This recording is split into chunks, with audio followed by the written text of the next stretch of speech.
Colli feriti, zuppi di acqua, una quantità enorme, quella caduta in poche ore in piena notte a Teolo. La situazione più critica in via Calti Pendice, dove il presidente del Parco Colli, Alessandro Frizzarina, ha effettuato un sopralluogo. È stata una notte veramente drammatica qui sui Colli Euganei, in quanto in pochi minuti si sono riversati nel terreno 110 mm di acqua e di detriti.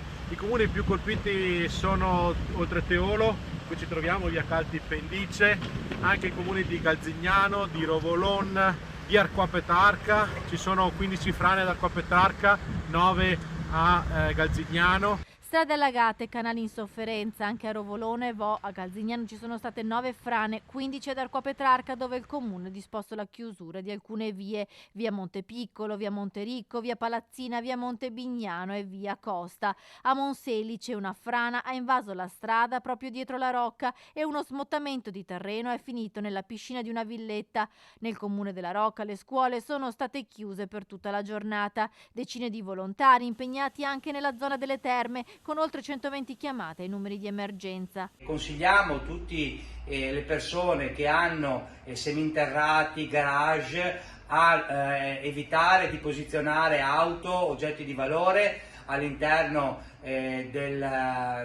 dei seminterrati o dei sotterranei. Ad Abano l'acqua è arrivata anche nella parte interrata della casa di cura, strade allagate anche nel quartiere di Giarre.